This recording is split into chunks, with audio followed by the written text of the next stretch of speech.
नमस्कार मंडळी, मी विद्या स्वागत करते तुम्हा सर्वांचं आपल्या यूट्यूब चॅनल माय किचन माय टॅलेंटमध्ये। मंडळी, खूप थंडी पडलेली आहे आणि या थंडीमध्ये खाण्यासाठी आपण बनवणार आहोत आज शेंगदाणा आणि गुळाचे लाडू, जे अतिशय झटपट बनतात। त्याला पाक करण्याची तर गरजच नसते अजिबात आणि पटकन बनतात पण आणि खायला पण ते तेवढेच हेल्दी आणि टेस्टी असतात। चला तर मग सुरुवात करूया। लाडू बनवण्यासाठी मी इथे घेतलेले आहेत थोडेसे मंद गॅसवरती शेंगदाणे भाजून घ्यायचे आहेत।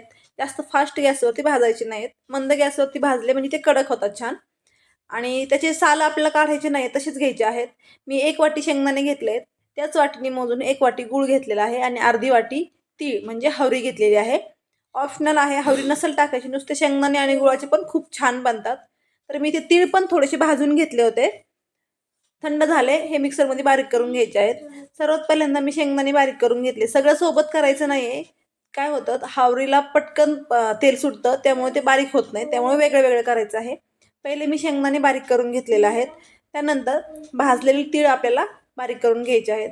बघू शकता, तीळ बारीक करताना त्याचं लगेच तेल रिलीज होतं, त्यामुळे ते पटकन बारीक होत नाही जास्त, हे पहा। आणि आता पुन्हा आपल्याला हे शेंगदाणे आणि हवरीचा कूट घ्यायचा आहे थोडासा, आणि त्यामध्ये गूळ टाकायचा आहे, म्हणजे आपल्याला पाक करण्याची गरज पडत नाही। हे पुन्हा मिक्सरमध्ये थोडंसं चालू बंद करून थोडा वेळ फिरवायचं आहे, ते आपोआप त्याचा छान असा गोळा बनतो आणि लाडू बांधायला आपल्याला एकदम सोपे जातात।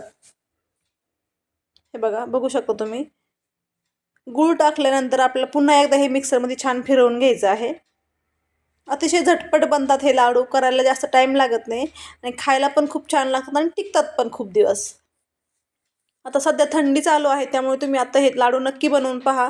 लहान मुलांना किंवा मोठ्या माणसांना सर्वांसाठीच चांगले असतात। घरामध्ये बनवून ठेवायचे, येता जाता खाल्ले तरी ते खूप छान, आणि किंवा मग सकाळी 2 लाडू आणि संध्याकाळी 2 लाडू खाल्ले तरी छान आहेत। आणि त्यामध्ये गूळ घातलेला आहे, आपण तीळ घातलेले आहेत, त्यामुळे ते शरीरासाठी पण आपल्या सध्या खूप चांगले आहे थंडीमध्ये। तर बघू शकता, इथे मी पूर्ण सगळं मिक्स करून घेतलं आहे मिक्सरमध्ये, आणि थोडंसं 1 चुटकी फक्त चवीनुसार मीठ टाकणार आहे। मीठ टाकायचं नसेल तुम्हाला तर नाही टाकलं तरी चालेल, पण मी टाकत असते नेहमी म्हणून टाकले। आणि 2-3 चमचे तूप टाकायचं आहे गरम करून। तूप वितळलेलं जरी असलं तरी पण ते गरम करूनच टाका, त्यामुळे टेस्ट थोडीशी छान येते। तर मी तूप टाकलेलं आहे तो गरम करून छान। तर यामध्ये तुम्ही ड्रायफ्रूट्स टाकू शकता किंवा मग खोबरं टाकू शकता किसून, वाळलेलं खोबरं, किंवा नुसते शेंगदाणे गुळाचे पण खूप छान लागतात। मला फक्त शेंगदाण्याचे आणि तिळाचे बनवायचे होते, त्यामुळे मी बाकी काहीच वापरलेलं नाही आहे। पण तुम्ही नुसतं खोबरं जर किसून टाकलं ना यामध्ये वाळलेलं, तरी देखील ह्याची टेस्ट खूप छान येते। माझा मुलगा खोबरं टाकल्यावरती खात नाही, म्हणून मी फक्त शेंगदाणे आणि गुळच टाकलेला आहे। हे पहा, किती सहज आपले हे लाडू वळले जात आहेत। आणि हाताला आपण एवढं 2-3च चमचे तूप टाकलेलं आहे फक्त, तरी असं वाटतं खूप तूप टाकलंय, पण ते शेंगदाण्याचं आणि तिळाचं तेल जे रिलीज होतं आपण मिक्सरमध्ये फिरवल्यामुळे ते दिसतं आहे। हे लाडू तुम्ही बनवून ठेवले, महिनाभर जरी ठेवले तरी ते खराब होत नाहीत आणि एकदम पटकन फुटले जातात, म्हणजे चावळायला पण काही प्रॉब्लेम येणार नाही, कारण आपण यामध्ये पाक टाकलेलं नाही करून। जास्त तुम्ही तुमच्या आवडीनुसार लहान मोठे बांधून घेऊ शकता। मी इथे लिंबाच्या आकाराचे बांधून घेते, म्हणजे तुम्ही मुलांना पण मधल्या सुट्टीत खाण्यासाठी वगैरे टिफिनमध्ये देऊ शकता। हे पहा, एकदम झटपट बांधले जातात हे लाडू। तर मंडळी, तुम्हाला ही लाडूची रेसिपी जर आवडली असेल ना, तर आपला व्हिडिओ पूर्ण पहा आणि मग तुम्ही हे लाडू नक्की ट्राय करून पहा। बनवायला जास्त अवघड नाहीत, सोपे आहेत आणि झटपट बनतात।